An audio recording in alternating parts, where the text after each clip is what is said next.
నమస్తే అండి. ఈరోజు మన సింపుల్గా టమాటా చట్నీ, మళ్ళీ పచ్చిమిరపకాయలు టమాటాలతోటేనండి చట్నీ చేసుకుందామండి. నూనె వేడెక్కిందండి, పచ్చిమిరపకాయలు వేసుకుంటున్నాను. పచ్చిమిరపకాయలు వేసుకోవాలండి. ఇది అన్నంలోకి, దోశలోకైనా, ఇడ్లీకైనా చాలా టేస్టీగా ఉంటుందండి.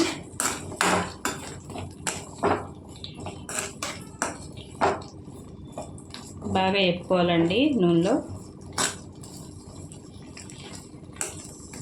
పచ్చిమిరపకాయలు 10 అండి, టమాటాలు 1/2 కేజీ అండి. కొద్దిగా చింతపండు అండి సరిపడా. టమాటాలు పులుపు లేవండి, దాని గురించి కొద్దిగా ఎక్కువ వేస్తున్నానండి చింతపండు. వేగిన తర్వాత చూద్దామండి. చూడండి, పచ్చిమిరపకాయలు వేగినాయండి. కొద్దిగా జీలకర్ర వేసుకోవాలండి, ఒక చెంచా.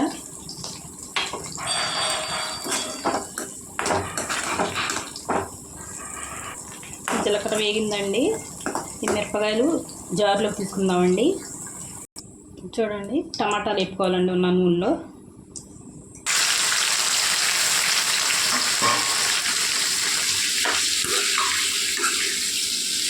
కలుపుకొని మూత పెట్టి మగ్గించుకోవాలండి టమాటాలు మెత్తగాని.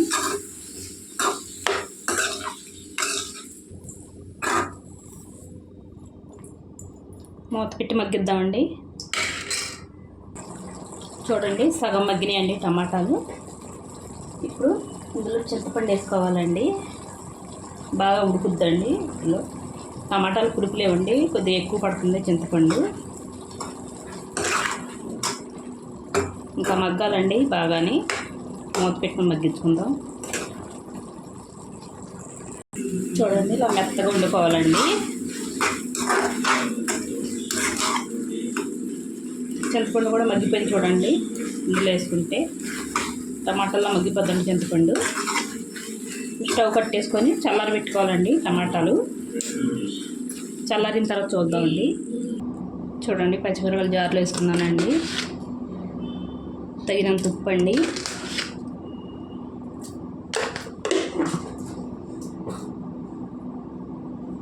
వెల్లుల్లి రెబ్బలండి 10. టమాటా కూడా వేసేసుకోవాలండి.